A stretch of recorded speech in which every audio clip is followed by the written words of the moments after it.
Overdrive this week, experience the perfect fusion of power, luxury and sustainability with the Royal Enfield Classic 650, the 2025 BMW X3 and the Honda Activa E. Hello and welcome to Overdrive. I am Soini Dutt. The iconic Royal Enfield Classic 650 is here. It comes with its iconic styling, bigger engine and of course undeniable road presence. It is the heaviest motorcycle in Royal Enfield's portfolio, starting at 3.37 lakh rupees ex-showroom. Can it recreate the magic of the Royal Enfield 350 Classic? Let's find out.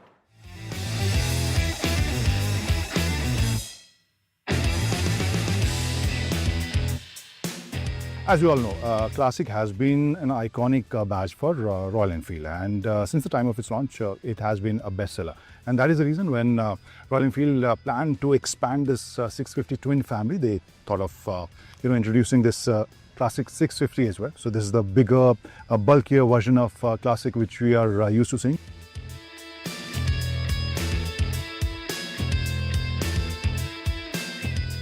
Long story short, Royal Enfield's best-seller Classic was exposed to gamma radiation just like Mr. Banner and has now turned into Hulk. Similar silhouette and design elements like casket headlamps, tiger lamps and color combinations, but bigger, bulkier and modern. For example, now you get LED lights all around, but that's only on the outside. You dig deeper and realize what this package is all about. Classic 650 is based on the Shotgun or Super Meteor platform, shares the same tubular spine frame, 650cc engine with the same power output and peak torque figures, but don't get fooled by those figures. There are many well thought out minor changes that give an individual personality to the Classic. For example, the dimensions. Classic 650 is longer, higher and broader than the Shotgun with 14 mm extra ground clearance, 5 mm extra seat height, which is 800 mm in Classic. Both the bikes get 43 mm show front forks, but in Classic's case, it's a telescopic unit. These changes add 3 kilograms to Classic, making it the heaviest family member of 650 twins.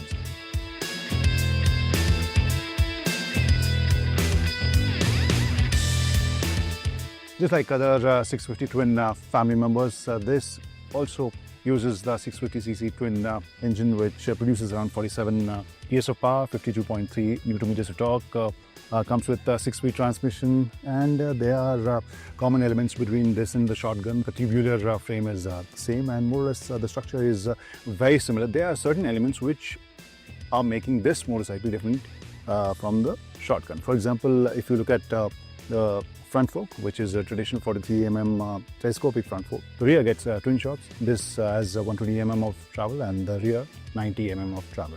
If you look at the tire size, that's again is different than the Shotgun. This comes with 19 and 18 combo. This is fitted with 320 mm front disc brake and 300 mm rear disc brake.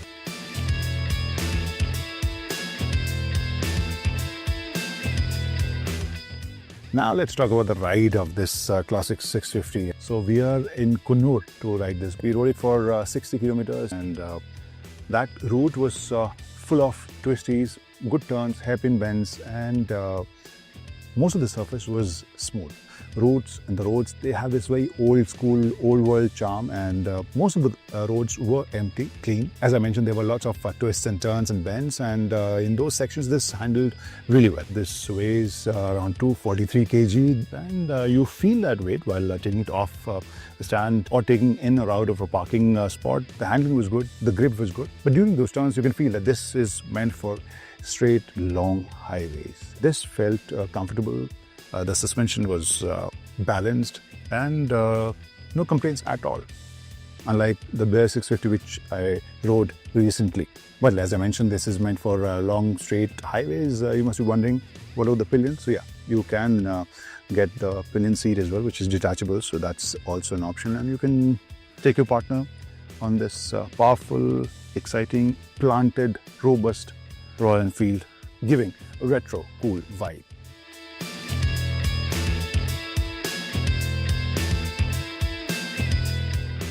So are there no negatives? I think there are two. I felt that initial acceleration was a bit too laid back for me. I wanted more grunt, but when you move up the RPM meter, the performance is nice, the pull is nice, tractability is nice. Second element is the material used in the seat cover, because if you're riding with these kind of synthetic pants, the moment you brake hard or sudden braking, this will throw you ahead, and that is something which is unsettling at times, and especially on those twists and turns. It was a bit unsettling. So I think RE should work on these material.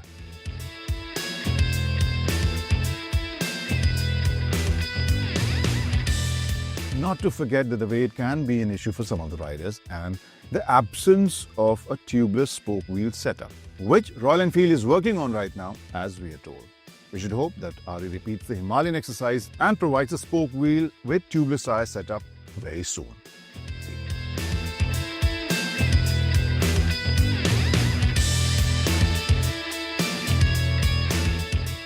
So before I wrap this video up, let's talk about the pricing. This starts at rupees 3.37 lakhs, and the top end, which is the motorcycle which you're seeing right now on your screen, is for 3.5 lakh. What do you think about this price range? And just to let you know, the difference, the price difference is basically because of the paint job.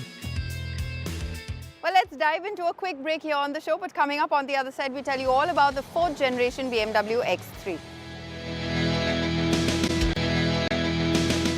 Welcome back. Here with us on Overdrive. The 4th generation of the BMW X3 model is the most tech-laden model of all the BMW X3 models made till date. But is that the only reason you should buy this SUV? Rohit has the answers. The first generation BMW X3 was a bit of an oddball, lacking both the aesthetic appeal and the dynamic prowess BMW is usually known for. And let's not even talk about the brakes. Those were bad enough to make you consider an insurance premium upgrade. Thankfully, BMW got its act together with the subsequent generations, improving the design, the driving dynamics and the suspension, making the X3 one of the sportiest mid-sized luxury SUVs out there. But in today's tech-obsessed world, where your buddy's Hyundai or Kia has more gadgetry than your luxury crossover, BMW had to step up. And step up it has. It is the techiest BMW X3 yet. It is out to out-tech, out-glow and out-sophisticate everything in the segment, making sure that no one is going to question your luxury car purchase for a really long time. The moment you walk up to the car, it lights up as if it's preparing for a gig in Las Vegas. Everything from the headlights to even the kidney grille has a glow to it. And then you'll also see the carpet lighting on the side, which lights up everything from the front door to the rear. And has an M logo on it because you see, this car, irrespective of the petrol or the diesel powertrain that you choose, only comes in India in the M Sport trim. In terms of proportions, this is the tallest, widest and longest X3 ever, though its wheelbase is just shy of the Mercedes-Benz GLCs. You may not immediately notice the sharper character lines, but you will definitely see the tail lights, which now dish the previous gen's plier-shaped design for something more sophisticated. A sleek, arrow-like design that finally looks like it belongs on a BMW SUV. The adaptive LED headlights are now fancier too, with a blue signature resembling BMW's premium cars and the laser lights. Step inside and it's all about illumination. BMW has gone full sci-fi with the ambient lighting, which isn't just decorative, it's interactive. If I were to turn on the hazard lights, it starts flashing red to tell me that I have switched on the hazard lights. Similarly, if I were to make changes to the driving modes, right now you can see the blue and red, that's a part of the sport. If I were to move to efficient, it all turns blue and white. And again, if I were to shift to personal, it gives me a different combination. So all these settings can be fine-tuned. You can even change what color combinations you want, depending on the driving mode. You also get chunky lighting for the space in the tunnel console, but this is more form than function. The dashboard now features a new 3D fabric mesh trim, which is a welcome break from the usual wood or piano blacks, and it looks modern. But keeping it dust-free in Indian conditions might be an absolute nightmare. At the center of it are these two massive screens in that curved display layout and running OS 9, something very similar to what we've seen with the BMW iX1, which means that they are tech-laden but button-starved. which means that everything is a part of the touchscreen menu, even the AC controls. And if you have to navigate through any of that, you have to navigate through a maze of menus. That said, there are some genuinely useful tech additions. Augmented reality navigation, instead of just arrows, the system overlays graphics on the camera feed, pointing out the exact lane or exit to take.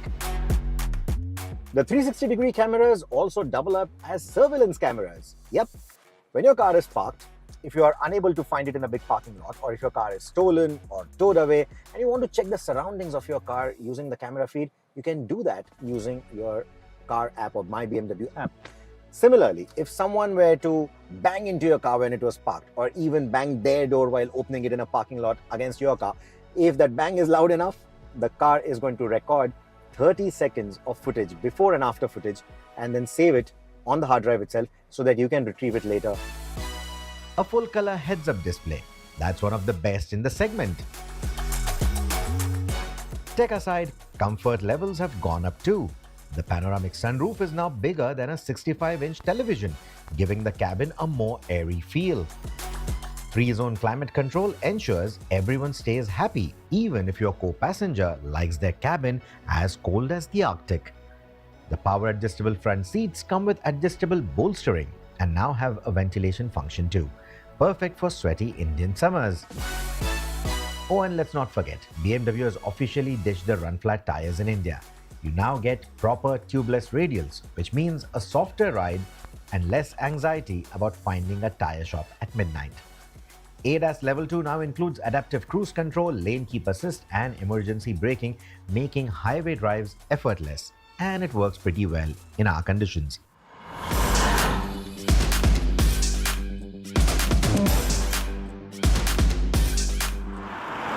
The X3 comes with two engine options for now. There is a 2-liter petrol and a 2-liter diesel. The petrol puts out 190 PS of power. The diesel puts out a comparable yet slightly higher 197 PS of power. But it puts out a whole lot more torque, 400 Newton meters. Compare that to the 310 Newton meters of the petrol. What that translates into is a slightly quicker 0 to 100 time, 7.7 seconds instead of the 7.8 of the petrol. And it's almost a second quicker than the outgoing X3 diesel. Not just that, that torque is also quite nicely spread out. So both your initial as well as at mid-range is really, really strong. And top end, well, the top end poke is really, really good. Enough to get you plenty of speeding tickets in the current scheme of things. We have said this in the past as well, that BMW diesel engines are really, really good. This one, however, takes it to a whole new level. The gravelly note, even when you are driving without the music, is not evident at all. The only thing that you hear inside the cabin is the road noise and a little bit of wind noise when you are at highway speeds. Otherwise, the engine refinement is simply superb. What I also like is how this engine performs. The tractability in the city, brilliant. Cruising capabilities on the highway, again, excellent. You're looking at fuel efficiency figure of over 15 kilometers to a liter without really doing much, without really having to be too conservative with the way you drive. And that's something that I like. The diesel remains an excellent choice, and I'm sure the petrol would be a treat too. In-gear acceleration is brisk, but if that isn't enough for you, there is the boost mode. This left paddle will give you that quick boost of power and torque to make that quick overtake or get that quick kick of acceleration if you so need. There's a 48-volt electrical system that enables just that. It will only assist and make the boost felt if there is load on the engine. Otherwise, you won't really notice the 25 Newton meters of additional torque, unlike you would in an EV. To sum it up then, if you are a driving enthusiast and don't really care about too many features, the older X3 can still make for a great choice. So if you already have one, I don't see a point why you should upgrade to the next one. If you don't have one, you may be looking at the pre-owned model or maybe an ex-dealer stock. Let's head in for a quick commercial break. On the other side, we tell you all about the new Honda Activa E. Welcome back. You're with us on Overdrive. Now, designed for the modern rider, the Honda Activa E gives you a perfect blend of cutting-edge technology with the convenience of electric mobility and efficient battery life. All of this under the familiar Activa brand. Chris will tell you more.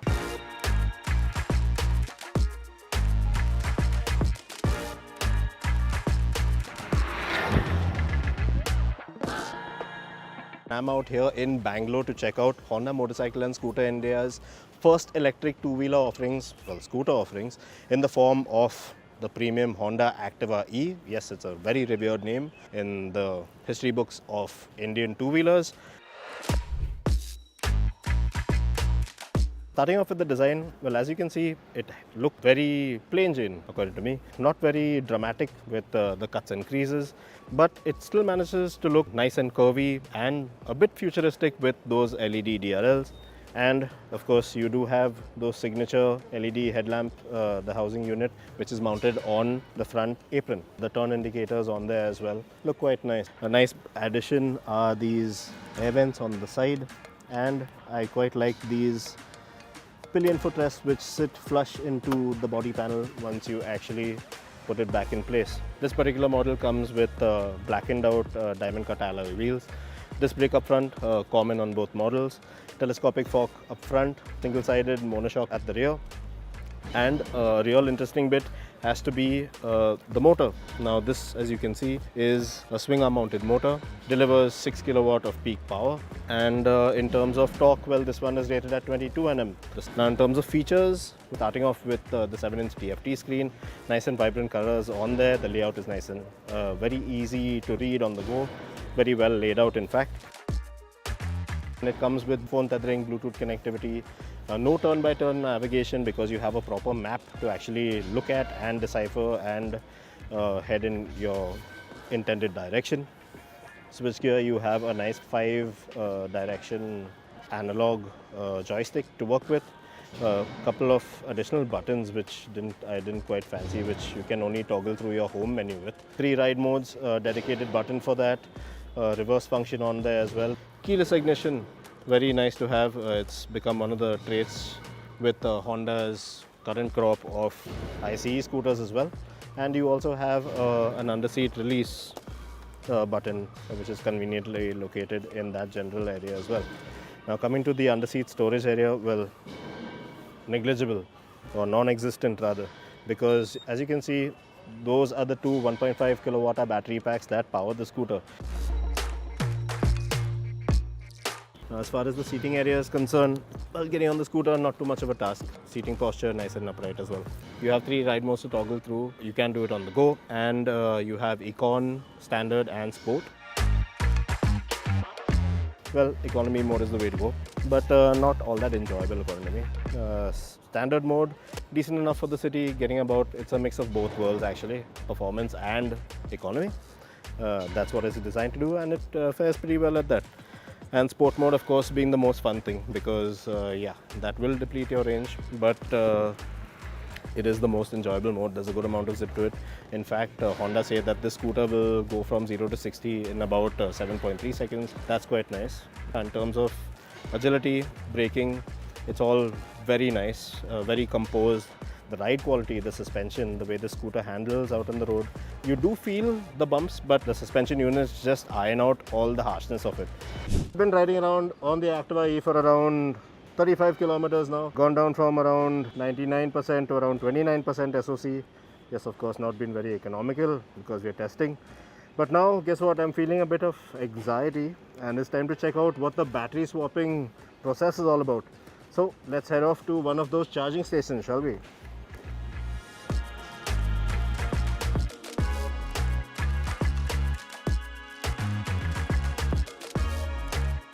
The battery swapping process as it is pretty simple once you actually get to one of Honda's charging stations. First you'll have to swipe your key card, after which this massive charging unit will show you where to place your batteries on the recharge grid, and once you do that, it'll indicate which charge battery packs you can put back into your Activa E. Once you lock them back in place, you're good to go. And if you're able, you can wrap up this entire process in a minute tops. Firstly, you have to understand that when you buy an Activa E, you own just the scooter and not the biggest depreciating element about it, which is the battery.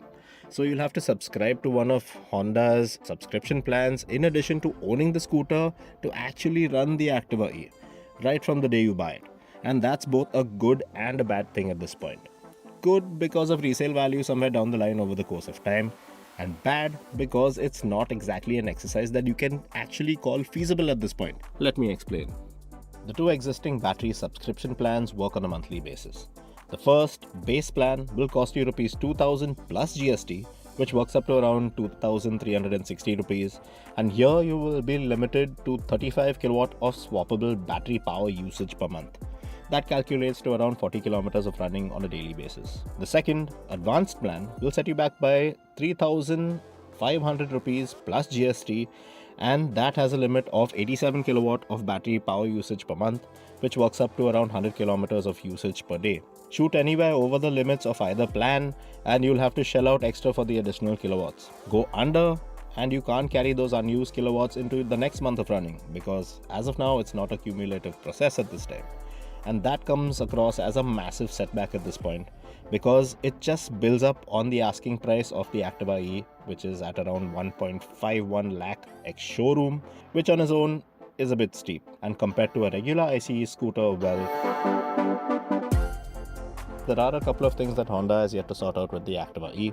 But the thing is, now you'll have to see for yourself if Honda has firstly set up a battery swapping station in and around your vicinity of usage, because, well, it's primarily essential to you actually running the scooter in the first place. Honda has currently 231 battery swapping stations in Bangalore city and is now building its network in Delhi and Mumbai as well. So this is an aspect that you will almost certainly have to look into before even considering to own a Honda Activa E. Well, it's time up on this week's episode of Overdrive, but remember you can stay in touch with the team through our various social media platforms, and you can write to us on YouTube as well. We'll see you next week. Until then, drive and ride safe, and if you're a pedestrian, keep a lookout for your safety as well.